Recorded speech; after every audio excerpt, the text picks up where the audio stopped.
Welcome to are के classes. आज हम लोग 4.2 का, इसमें 6 क्वेश्चन थे, उसमें से हम लोगों ने 5 क्वेश्चन बना लिए थे, एक क्वेश्चन बच गया था। आज हम लोग उसी एक क्वेश्चन को पहले सॉल्व करेंगे। वो हो जाने के बाद हम लोग फिर आज सीखेंगे एक नया मेथड जिससे हम लोग क्वाड्रेटिक इक्वेशन को सॉल्व कर सकते हैं। यानी कि हम लोग उसका परफेक्ट स्क्वायर बनाकर, जो भी क्वाड्रेटिक इक्वेशन दिया रहता है, जैसे अगर a x square plus b x plus c equal to 0, ये इसका स्टैंडर्ड फॉर्म है, तो हम लोग इसका परफेक्ट स्क्वायर बनाकर उसके बाद इसको सॉल्व करेंगे। यानी अभी तक तो हम लोगों ने फैक्टराइजेशन मेथड सीखा इस चैप्टर में 4.2 में। अब जो अगला चैप्टर इसका आने वाला है जो कि 4.3 होगा, उसमें हम लोगों को सीखना है कि कैसे इसका परफेक्ट स्क्वायर बना लें, उसके बाद उसको सॉल्व कर लें। तो यानी ये दूसरा मेथड हो गया। लेकिन इस बार सीबीएसई के जो 2023 का सिलेबस है उसमें से इस चैप्टर को हटा दिया गया है, लेकिन फिर भी हम लोग सीख लेते हैं इसको बनाते कैसे। एक दो क्वेश्चन करेंगे, फिर हम लोग आगे बढ़ जाएंगे, जिसमें कि हम लोग फॉर्मूला को यूज करके, क्योंकि इसमें 3 मेथड मैंने पहले बोला था कि 3 मेथड इसमें सीखेंगे। सबसे पहले तो फैक्टराइजेशन सीखा हम लोगों ने, फैक्टराइजेशन सीखने के बाद अब स्क्वायर मेथड सीख रहे हैं, और ये हो जाने के बाद इसमें से हम लोग लास्ट सीखेंगे कैसे हम लोग फॉर्मूला को यूज करके आसानी से सवाल को बना सकते हैं। तो ये हमारा लास्ट टॉपिक होगा, और जैसे ये खत्म होंगे फिर हम लोग रूट के बारे में हल्का सा जानेंगे कि रूट को यूज करके कभी हो सकता है क्वेश्चन में कि रूट दिया रहता है और हमें क्वाड्रेटिक इक्वेशन पूछ लेता है, तो हमें वो सीखना है, और उसके बाद फिर ये टॉपिक खत्म हो जाएगा। तो 1 से 2 वीडियो और बनना चाहिए मुझे लगता है, उसके बाद फिर ये टॉपिक खत्म हो जाएंगे। चलिए हम लोग स्टार्ट करते हैं। आज जो एक क्वेश्चन बच गया 4.2 में,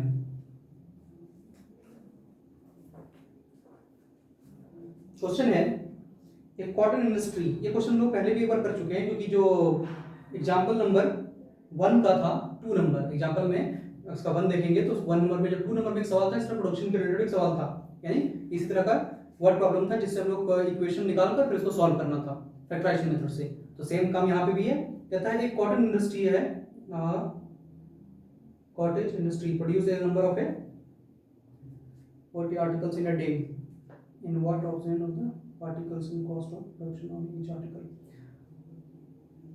तो यानी कि इसमें बेसिकली बोल रहा है कि एक कोई फैक्ट्री है जो कुछ आर्टिकल पर डे प्रोड्यूस कर रही है, और कितना कर रही है ये इसमें बताया नहीं गया है। तो हम नंबर ऑफ आर्टिकल्स जो प्रोड्यूस कर रहा है आपको फैक्ट्री पर डे, उसे हम लोग x मान लेते हैं। सबसे पहला ही तरीका इसमें होगा कि जो, क्योंकि हमको मालूम नहीं है पर डे उसने कितना किया, तो हम उसे x मान लेते हैं। सबसे पहले लिख लेते हैं, ये क्वेश्चन नंबर 6 हो गया हम लोग का। लेट द नंबर, अच्छा हाँ, एक चीज मुझे ध्यान में अभी आया, हो सकता है कुछ बच्चों को कर्सिव हैंडराइटिंग समझ में ना आए, तो इसको हम कोशिश करेंगे कि नॉर्मल हैंडराइटिंग में लिखने का, क्योंकि मेरा आदत है उसमें लिखने का, तो उसे बार बार लिख दे रहे हैं, लेकिन हम कोशिश करेंगे इसको कि नॉर्मल में लिखें। Let the number, n you be a number of article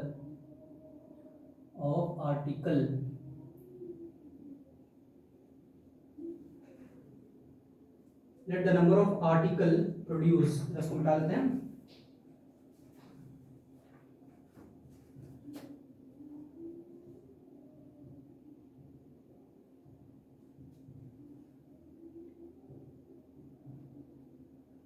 in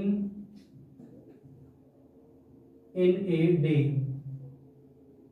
equal to x, यानी कि एक दिन में उसने x आर्टिकल बनाए। अब आगे लिखता है कि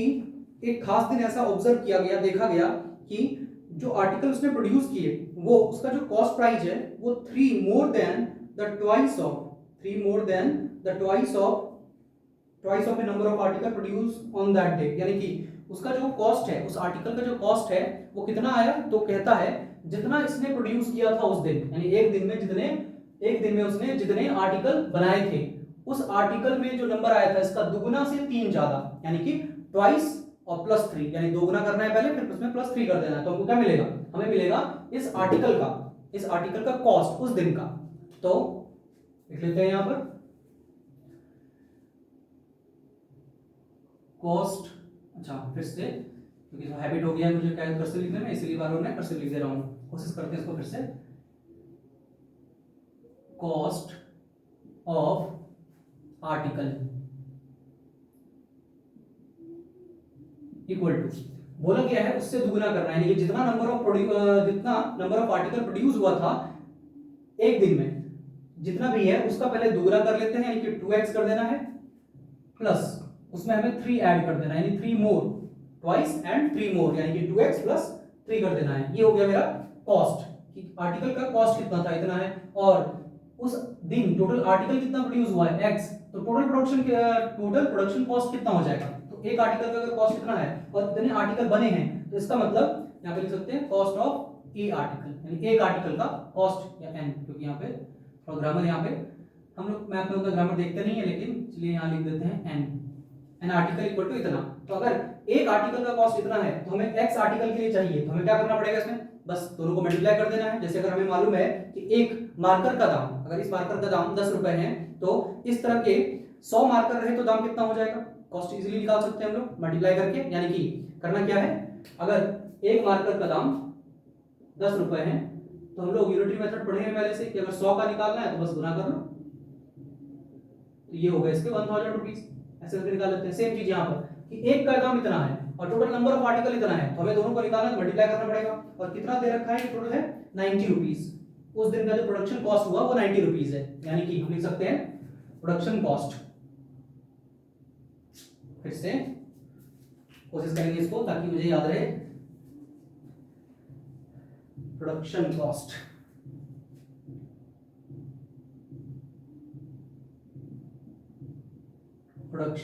कॉस्ट इक्वल टू, तो हमें मल्टीप्लाई कर लेना है x इंटू 2x प्लस 3, ये हो गया टोटल प्रोडक्शन कॉस्ट। और यही प्रोडक्शन कॉस्ट बुक में भी दे रखा है कि कितना होगा, ये टोटल फाइनली आएगा कितना, तो ये आएगा x 2x प्लस 3, यानी इन दोनों को अगर मल्टीप्लाई करते हैं तो जो आंसर आएगा वो पहले से बुक में हमें निकाल कर दे रखा है, जो कि है 90 रुपीज। अब हमें इसे सॉल्व कर लेना है, ये बात, इसको इससे मल्टीप्लाई करेंगे यानी 2 इंटू एक्स, एक्स स्क्वायर, इसको इससे मल्टीप्लाई कर लिए तो यानी 3x इक्वल टू 90। अब इसको उठा के इधर कर देते हैं, 2x square plus 3x minus 90 equal to 0। ये मेरा मिल गया क्वाड्रेटिक इक्वेशन, और इसे अब हमें सॉल्व कर लेना है। सॉल्व करने के बाद जो मिल जाएगा वो मेरा नंबर ऑफ आर्टिकल्स हो जाएंगे। उस दिन जो प्रोडक्शन हुआ है हमें यही पूछा गया है कि नंबर ऑफ आर्टिकल साइज में पूछा है, कॉस्ट पूछ लिया है। Find the number of article produce, यानी कि दोनों पूछा है, कॉस्ट भी पूछ लिया और आर्टिकल भी पूछ लिया है कि कितना आर्टिकल प्रोड्यूस हुआ, कितने कॉस्ट लगे इसके, ये दोनों चीज पूछा है। तो बस अब हमें, क्योंकि इसको फैक्टराइजेशन मेथड से सॉल्व करना है तो हम लोग फैक्टराइजेशन मेथड से बहुत सारे सवाल कर लिए हैं। इसको हम लोग बता देते हैं वो तरीके से, यानी कि स्क्वायरिंग करके, जिससे कि होगा क्या कि हमें स्क्वायर को ये वाला मेथड से वैसे कि सिलेबस में हटा दिया गया है, लेकिन फिर भी हम लोग अगर सीख लेते हैं तो हमारे लिए आसानी, कभी मदद मिल सकता है। इसी को बना देते हैं हम लोग स्क्वायर मेथड से। कैसे बनाएंगे इसको, ऊपर वाला बिठा देते हैं,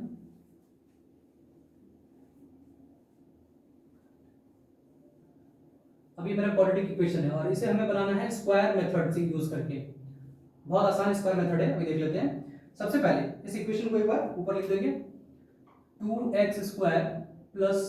3x माइनस 90 इक्वल टू 0। ये मेरा क्वेश्चन है, यानी क्वेश्चन मेरा ये हो गया, इसे सॉल्व करना है। अब कैसे करेंगे, तो सबसे पहले स्क्वायर मेथड में करना क्या होता है कि हमें इसके a प्लस बी के होल स्क्वायर में इसको लाने की कोशिश करना है। a प्लस या माइनस, अगर माइनस है तो माइनस, a माइनस बी के होल स्क्वायर के फॉर्मेट में लेकर आना है। अगर इसको हम किसी तरह इस फॉर्मेट में लेकर आ गए, अब इस फॉर्मेट में कैसे लाएंगे ये भी तो क्वेश्चन है कि हम यहाँ पर इसको इसमें कैसे लेके जाएं। तो अगर हम इसका एक्सपेंडेड रूप देखें तो इसमें होता है a square plus minus 2ab plus b square, यानी अगर ये चीज हमको मिल जाए इसमें खोज, अगर हम लोग खोज ले कहीं से यहाँ पर, तो मेरा काम बन जाएगा, ये बन जाएगा। अब वो कैसे करेंगे, तो कोशिश करते हैं इसको करने का। सबसे पहले हमें वहां चाहिए a का स्क्वायर, जो यहाँ दिख रहा है हमको, इस तरह लिखने के लिए हमें चाहिए a का स्क्वायर। तो यहाँ पर a की जगह पर तो मेरा यहाँ पर x स्क्वायर तो दिख रहा है, लेकिन यहाँ 2 है, 2 पर स्क्वायर नहीं है। हमें करना क्या होगा, इस 2 को भी किसी तरह परफेक्ट स्क्वायर बनाने की कोशिश करना पड़ेगा। और ऐसा कैसे कर सकते हैं, तो हम जानते हैं यहाँ पे इस 2 के नियरेस्ट जो स्क्वायर है वो हमको 4 दिख रहा है, यानी कि इस इक्वेशन को अगर हम 2 से मल्टीप्लाई करते हैं तो मल्टीप्लाई करने पर ये बन जाएगा 4x square plus 6x minus 180 equal to 0, क्योंकि ये 2 जब इससे मल्टीप्लाई होगा तो 0 हो जाएगा। यहाँ से मल्टीप्लाई हुआ 4, यहाँ से मल्टीप्लाई हो गया 6, यहाँ से मल्टीप्लाई हो गया 90 इंटू 2 180, और फिर ये जाकर इससे भी मल्टीप्लाई होगा तो 0 हो जाएगा। ये हो गया यहाँ से लेकर यहाँ तक पहला तरीका, यानी कि सबसे पहले करना है हमें देखना है कि फर्स्ट टर्म जो मेरा है वो किसी तरह परफेक्ट स्क्वायर में आ जाए। अब ये परफेक्ट स्क्वायर दिख रहा है, कैसे लिखते हैं इसको, 2x का होल स्क्वायर, क्योंकि 4 जो है वो 2 का, इसको अगर हम तोड़े इस स्क्वायर को तो फिर से हमको इसका स्क्वायर करना पड़ेगा, इसका स्क्वायर करना पड़ेगा, 2 का स्क्वायर 4, x का स्क्वायर x स्क्वायर, यानी है टर्म वही, बस हमने लिख दिया इसको स्क्वायर के टर्म में। अब ये हो जाने के बाद हमें नेक्स्ट चाहिए यहाँ पर प्लस माइनस 2ab, यानी जो अगर प्लस है तो प्लस, माइनस तो माइनस, यहाँ बीच में प्लस दे रखा है, हम लोग प्लस लेके ही चलेंगे, प्लस 2, ये तो फॉर्मूला में आएगा ही आएगा, 2 तो यहाँ रहेगा ही रहेगा, और a हम लोगों ने अभी तुरंत निकाला, ये जो मेरा a है वो यहाँ पर a की जगह पर रख देंगे हम लोग 2x। अब इसको गुना करके देखेंगे क्या ये आ रहा है यहाँ, क्योंकि यहाँ तो 6x है, लेकिन हम लोगों ने यहाँ लिख दिया 2 into 2x, तो क्या ये यहाँ पर आ रहा है, इसको गुना करने पर वापस ये मिल रहा है, देख लेते हैं, 2 2 जा 4 और x यानी 4x मिल रहा है, पर यहाँ तो 6x है, इसीलिए हमको b एक ऐसा टर्म यहाँ पे रखना पड़ेगा जिससे गुना करने पर, यानी इसको अगर हम गुना करें कोई ऐसा टर्म इस जगह पर, क्योंकि हमको यहाँ पर b भी चाहिए, 2 रख दिया हम लोगों ने, फिर यहाँ पर a भी रख दिया हम लोगों ने, अब b रखने की बारी है, तो b अपने मन से यहाँ सोचना पड़ेगा कि कोई एक ऐसा नंबर रखे जिससे इसको गुना करने या सॉल्व करने पर हमें फाइनली 6x ही मिले, ऐसा ही नंबर चाहिए हमको, तो ये हमें खुद से सोचना पड़ेगा। तो अभी हमको ये समझ में आ रहा है कि यहाँ अगर हमको 6 लाना है तो हमको इस b की जगह पर जो रखना पड़ेगा वो 3/2 रखना पड़ेगा, क्योंकि अगर हम 3/2 रखते हैं तो 2 से एक 2 कैंसिल हो जाएगा और 3 2 जा 6 हो जाएंगे, तो यहाँ 6 और ये x तो पहले से है ही, तो 6x आ जाएगा, यानी b के जगह पर जो मैंने खोज कर निकाला वो आया 3/2, और ये कैसे आया ये शायद क्लियर हो गया होगा मुझे लगता है, एक बार फिर से देख लीजिए। यहाँ पर हम लोग देख रहे हैं 2, तो 2 अपने मन यहाँ पे रख दिए क्योंकि फॉर्मूला में आता है, हमको चाहिए इनटू a के जगह पर जो ये टर्म होगा उसी को यहाँ पे रख देना है, और जो मैंने 2 और a रखा है इन दोनों को मल्टीप्लाई करके देखेंगे क्या ये मिडिल टर्म आ रहा है,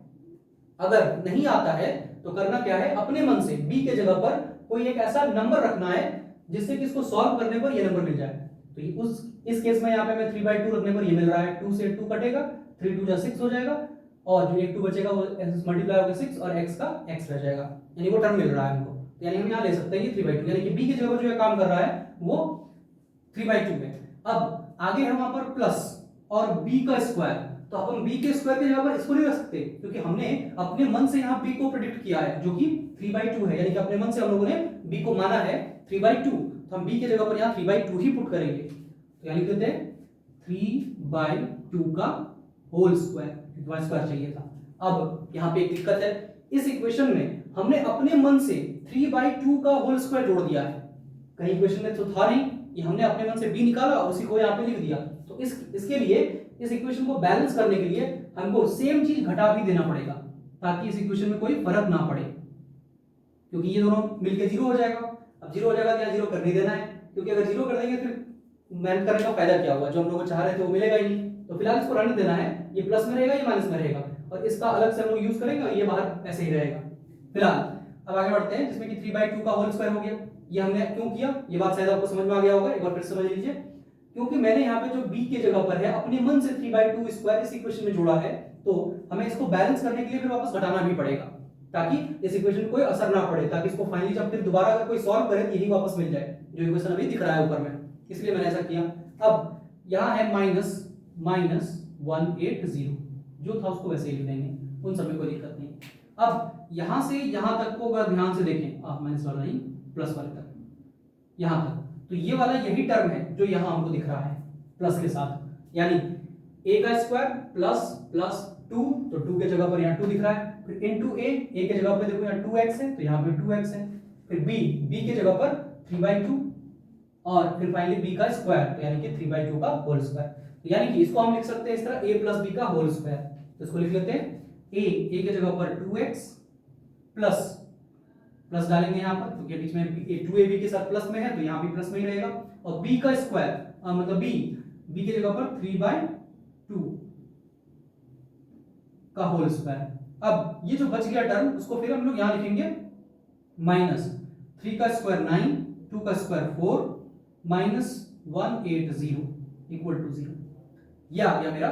पूरा यहाँ तक सॉल्व करने पर। अब करना क्या है कि इस जो टर्म है मेरा, क्योंकि इन दोनों में सेम चीज है, दोनों ही कांस्टेंट है एक तरह से, ना इसमें कोई वेरिएबल है ना इसमें कोई वेरिएबल है, तो हम इन दोनों को जोड़ सकते हैं या घटा सकते हैं, जो भी करना होगा। करने के बाद उसको हम इक्वल टू के राइट हैंड साइड में लेकर चले जाएंगे, लेकर जाते हैं यहां से 2x प्लस 3/2 का होल स्क्वायर, अब उधर लेकर जाएं तो ये बन जाएगा 9/4 प्लस 180 180 ये हो गया। अब हमें करना क्या है, इसको सॉल्व कर लेना है। सॉल्व कैसे करेंगे, एलसीएम लेके जैसे नॉर्मल सॉल्व करते हैं, या फिर थोड़ा हमको यहाँ पे अगर कैलकुलेशन को घटाना है तो 9 कॉमन ले लेते हैं। 9 कैसे कॉमन लेंगे, तो ये जो 180 दिख रहा है, इस 180 को क्या हम लिख सकते हैं कुछ ऐसा, 9 इंटू 20, 9 इंटू 20, जिससे होगा क्या कि यहाँ भी 9 दिखेगा, यहाँ भी 9 दिखेगा और 9 9 कॉमन आ जाएगा और हमें इसको सॉल्व करने में आसानी हो जाएगी। ऐसे हमें 180 को 4 से मल्टीप्लाई करना पड़ता, फिर उसमें हमको 180 को 4 से मल्टीप्लाई करते, फिर उसमें हमको 9 ऐड करना पड़ता, फिर जाकर हमको सॉल्व करना पड़ता। तो उससे बचने के लिए हम लोग क्या किए, इस 180 को ही दो हिस्सों में तोड़ दिए हैं। इसको हम लिख सकते हैं 180 को 20 इंटू 9, तो जिससे कि हम यहाँ 9 कॉमन ले लेंगे, 2x प्लस 3/2 का whole square equal to 9 common आ गया, तो यहाँ बचा 1/4 प्लस 20। और इसे सॉल्व करना आसान हो जाएगा मेरे लिए। कैसे आसान हो जाएगा, तो अब यहाँ पे कुछ नहीं है तो 1 होगा, फिर इसका एलसीएम लेकर हम लोग जैसे सॉल्व करते थे वैसे करेंगे, 3/2 का होल स्क्वायर। नीचे कट तो नहीं रहा है, जरा हम देख लें,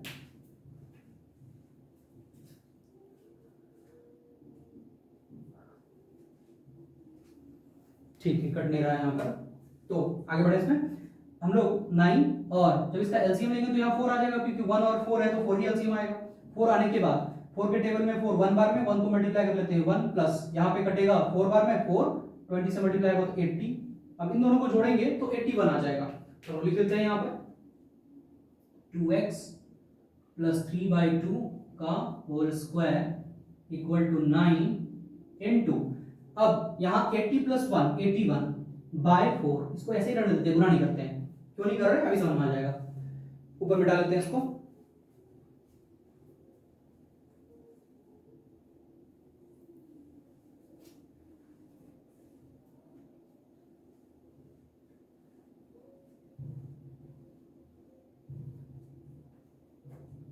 अब यहां से क्योंकि हम जान रहे हैं यहां से स्क्वायर को अगर हटाएं तो इधर रूट पड़ेगा, यहां से स्क्वायर हटाएंगे तो इधर क्या पड़ जाएगा, रूट पड़ जाएगा, तो हम लोग वहां ले आकर रूट डाल देते हैं।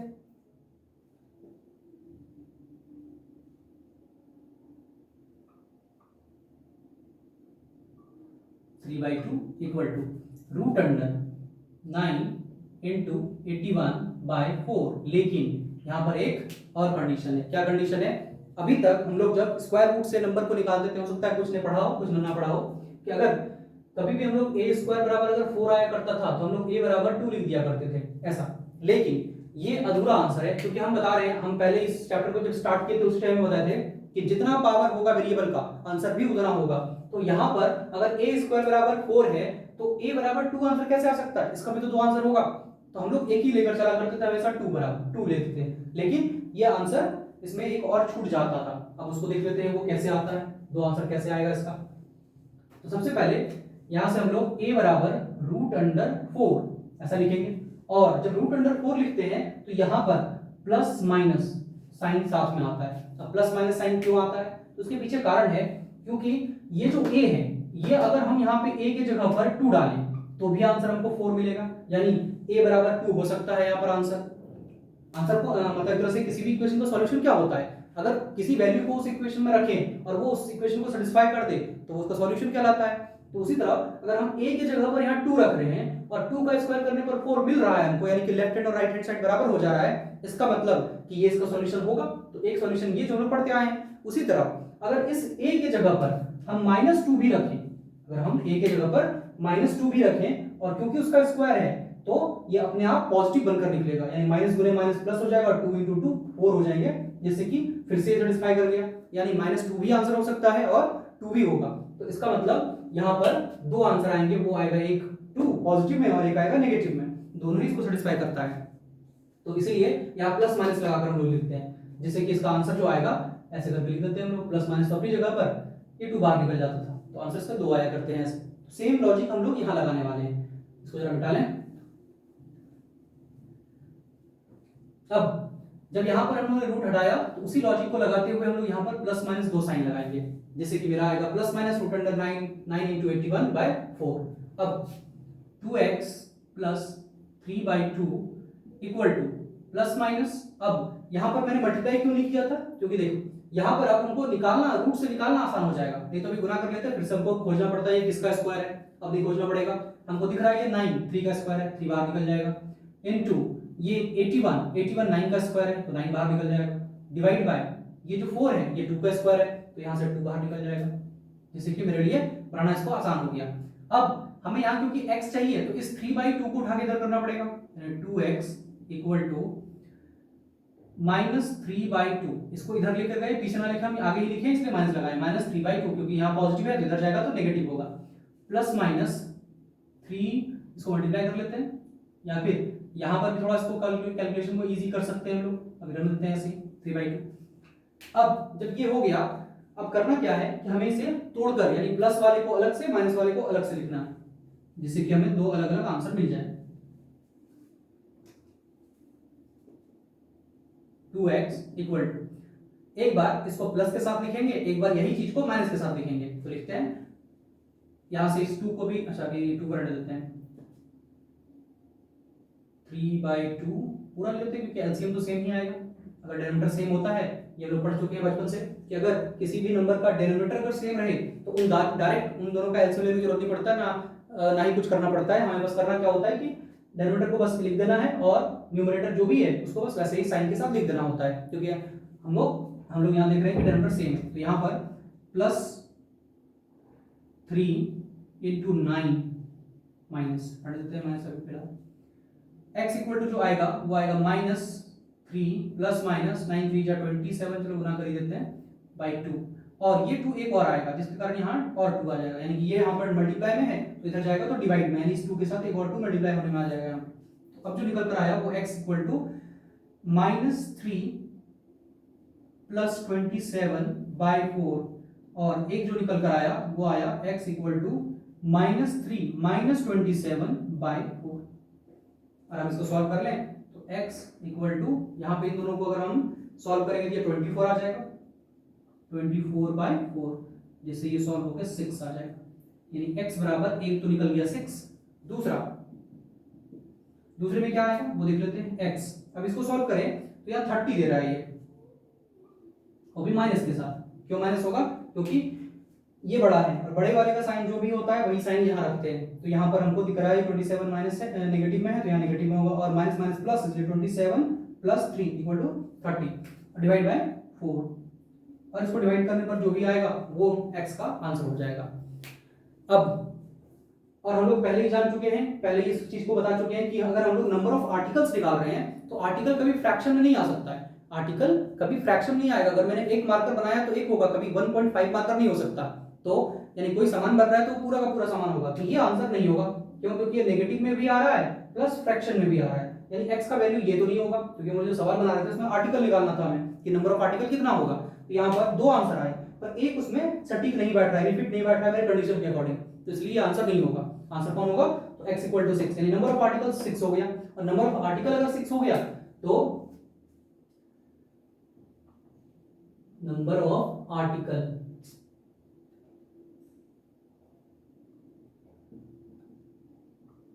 इक्वल टू 6, और नंबर ऑफ आर्टिकल आ गया तो यानी कि cost of 1 article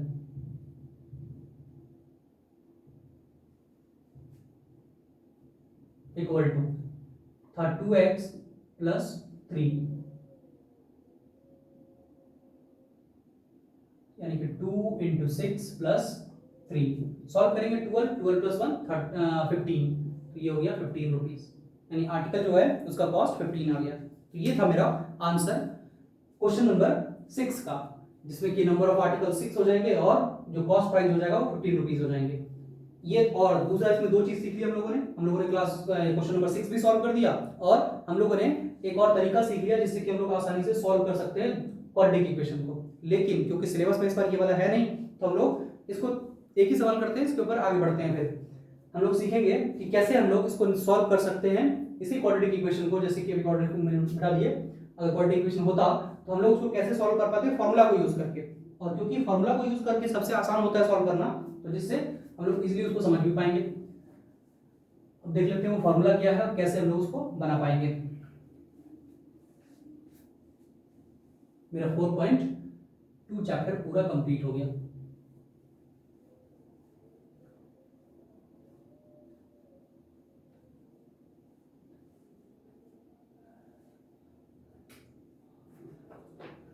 four point two खत्म हो गया है 4.3 में, जिसमें कि 4.3 चैप्टर जो है इसमें कुछ क्वेश्चंस को बनाने हैं वही स्क्वायर मेथड को यूज करके, और कुछ क्वेश्चंस को बनाने हैं हमें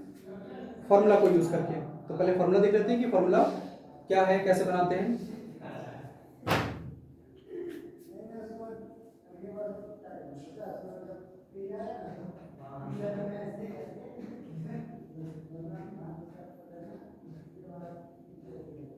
क्वाड्रेटिक इक्वेशन ax² + bx है।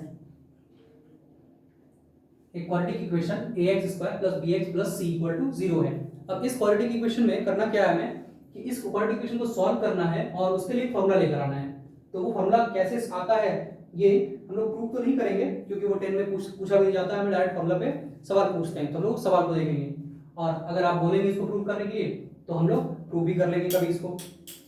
और ये प्रूव कैसे होगा, तो अभी जो हम लोगों ने स्क्वायर मेथड सीखा उसी मेथड से इसको आसानी से प्रूव कर सकते हैं। स्क्वायर मेथड से जो हम लोग सवाल बना रहे थे उसी मेथड को यूज करके हम लोग इसको प्रूव कर सकते हैं, लेकिन क्योंकि वो हमारे सिलेबस में भी नहीं है तो हम लोग अभी आगे बढ़ते हैं। इसको सॉल्व करने के लिए जो फॉर्मूला बनाया गया है वो रूट बराबर, फॉर्मूला जो होता है वो होता है -b ± √b² - 4ac divide by 2a। ये मेरा बेसिक फॉर्मूला है जिसकी मदद से हम लोग आसानी से कोई भी क्वाड्रेटिक इक्वेशन को सॉल्व कर सकते हैं और इसमें कोई दिक्कत भी नहीं रहता है। क्यों? क्योंकि हमें यहाँ पर a b c अगर क्वाड्रेटिक इक्वेशन दिया है तो ये तीनों हमको मालूम होगा और ये तीनों यही तीनों हमको यहाँ चाहिए और थोड़ा सा हमें स्क्वायर रूट की जानकारी होनी चाहिए और इसे फटाफट सॉल्व कर लेंगे, आंसर आ जाएगा मेरा। तो एक क्वेश्चन इस पर देखते हैं, फिर इस पे हम लोग जानेंगे कि ये एक अलग टर्म है, यहाँ पर जो बीच में दिख रहा है इसको हम लोग डी से डिनोट करते हैं क्या है इसको बाद में जानेंगे, पहले इस पे क्वेश्चन कर लेते हैं, देखते हैं इस पे कैसे बनाते हैं। इस पे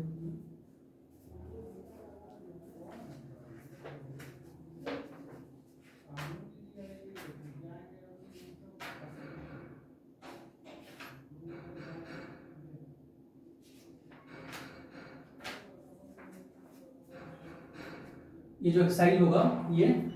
एक्सरसाइज स्टार्ट हो रहा है 4.3, लेकिन न्यू बुक में 4.3 चैप्टर के क्वेश्चन नहीं मिलेंगे क्योंकि ये इस बार सिलेबस से हटा दिया गया है, पुराने बुक में ही ये क्वेश्चंस हैं। तो आपको जिसको देखना है वो देख सकते हैं, जिसको नहीं देखना है वो छोड़ सकते हैं इसको। 4.3 में पहला क्वेश्चन जो दे रखा है 1 का 1, और बेसिकली इसको यहाँ पे दोनों मेथड से बनाने बोला है, स्क्वायर मेथड का स्क्वायर मतलब यूज करके भी बनाना है और फॉर्मूला को भी यूज करके बनाना है। तो हम लोग इसको पहले फॉर्मूला से यूज करके देख लेते हैं कैसे बनता है। क्वेश्चन है 2x² - 7x + 3 = 0। अब इस इक्वेशन को हम लोग सॉल्व करेंगे। तो सबसे पहले यहाँ हमें ये लिखना पड़ेगा कि a b और c इसमें क्या है। सबसे पहले जो भी x² के साथ कोफिशिएंट होता है वो a होता है, यानी कि a बराबर मेरा 2 है यहाँ पर। b b यानी x के साथ जो मल्टीप्लाई में है, तो यहाँ x के साथ मल्टीप्लाई में -7 है, साइन के साथ लिखना है उसे -7। c के जगह पर 3, ये हो गया मेरा a b c। और अब हम लोग उस फॉर्मूले को अप्लाई करते हैं, देखते हैं आंसर आता है कि नहीं आता है। आएगा तो बिल्कुल, क्योंकि फॉर्मूला बना है तो ऐसा हो नहीं सकता कि आंसर ना आए। रूट बराबर -b यानी कि मेरा जो b है वो -7 है, तो यानी b का वैल्यू -7 है, ये फॉर्मूला का माइनस है, ये रहेगा ही रहेगा, यानी कि ये माइनस तो रहेगा अपनी जगह पर, लेकिन b के जगह पर -7 आएगा, क्योंकि मेरा b जो है वो -7 है, तो b के जगह पर -7 डालेंगे हम लोग, फिर plus minus root under b का स्क्वायर, सेम चीज, क्योंकि b के पास माइनस है तो अपने साथ लेकर आएगा -7 का होल स्क्वायर, और क्योंकि पूरे b पर स्क्वायर है तो क्योंकि b का ही वैल्यू -7 है तो -7 पर ही स्क्वायर होगा, सिर्फ 7 पर स्क्वायर नहीं होगा। तो अब आगे बढ़ते हैं इसमें, फिर यहाँ पे है -4a, a की जगह पर यहाँ पर अभी देखिए हम लोग 2 है तो 2 डालेंगे इनटू a के बाद c यहाँ पे कितना है 3, तो यहाँ डालेंगे 3 बाई 2a की जगह पर 2 ही है। अब सॉल्व कर लेते हैं यहाँ से। अब जब यहाँ पे सॉल्व करेंगे तो यहाँ माइनस और ये दोनों के बीच में जो ब्रैकेट दिख रहा है ये इनटू को बता रहा है, यानी कि माइनस इंटू माइनस, जो कि ये बना देगा इसको प्लस, 7 और यहाँ पे प्लस माइनस रूट अंडर -7 का स्क्वायर। -7 का स्क्वायर करने का मतलब कि अगर हम -7 का स्क्वायर निकाल रहे हैं इसका मतलब -7 इंटू -7, और जब ऐसा करेंगे तो ये माइनस और ये माइनस आपस में गुना होकर प्लस बना देगा, और 7 इंटू 7 49 हो जाएगा, यानी रूट के अंदर यहाँ आ जाएगा 49 माइनस यहाँ पर 4 को 3 से मल्टीप्लाई करेंगे 12 को फिर वापस 2 से मल्टीप्लाई कर लेंगे तो 24 लिख सकते हैं, और डिवाइड बाय 4, बाकी इधर लिख लेते हैं नीचे साइड ना दिखे। तो जो रूट निकलेगा मेरा वो निकलेगा प्लस माइनस रूट अंडर, अब यहाँ 49 में सब्ट्रैक्ट करना है 24, घटाने पर 25 आएगा, तो यहाँ लिख देते हैं 25 डिवाइड बाय 4, प्लस माइनस यहाँ से 5 निकल जाएगा रूट 4, इसको सॉल्व करेंगे एक बार प्लस में लेकर और इसको माइनस में लेकर, सॉल्व करने पर यहाँ से जो आंसर आएगा ये होगा 12/4 कॉमा यहाँ पर 2/4, और इसको घटा लेते हैं, ये 3 ये 1/2, यानी जो मेरा रूट निकल गया वो निकल गया 3, 1/2, ये मेरा आंसर हो गया। हम लोग आसानी से निकाल सकते हैं इसको फॉर्मूला को यूज करके, इसमें कोई दिक्कत नहीं है। अब ये जो निकला है मेरा आंसर 3/2 और 1/2, ये हो गए इसके रूट्स। अब इसी को हम लोग अल्फा और बीटा से रिप्रेजेंट कर देते हैं, यानी कि जो क्वाड्रेटिक इक्वेशन के दो रूट होते हैं उसको अल्फा और बीटा बोल देते हैं। यानी यहाँ पर जो ऐसे पहले इसको हम लोग मतलब यहाँ पे लिख सकते हैं कि let the two root be alpha and beta, then alpha is equal to 3 और बीटा जो आया वो 1/2 आया। और अगर किसी को ये कैलकुलेशन समझ में ना आया हो कि ये कैसे हुआ यहाँ से, तो सिंपल है, अगर ना समझ में आया हो तो आप कमेंट कीजिएगा, हम दोबारा इसको देखेंगे सवाल को, लेकिन अभी थोड़ा सा बता देते हैं। बेसिकली रूट अंडर अगर हमें रूट से निकालना है, इस रूट का अगर मतलब समझें, इस रूट का अगर मतलब समझें, किसी नंबर पर अगर इस तरह करके रूट लगा हुआ है तो इसका बेसिक मतलब होता है कि इसके ऊपर पावर हाफ है, ये पावर इस पर कितना है 1/2 है। तो सेम चीज यहाँ पर इस 25 पर अगर मेरा रूट लगा है तो हम समझेंगे कि 25 पर पावर 1/2 है, और अगर 1/2 है तो ये 25 जो है 5 का स्क्वायर है, और इसके ऊपर पावर 1/2, ये 2 कट जाता है, सिर्फ 5 बच जाता है, तो इसलिए यहाँ से 5 निकल गया है। ये था इसको सॉल्व करने का तरीका। आज इतना ही रखते हैं, फिर हम लोग किसी और वीडियो में मिलेंगे जिसमें कि हम लोग इसके आगे के सवालों को सॉल्व करेंगे। धन्यवाद, जय हिंद।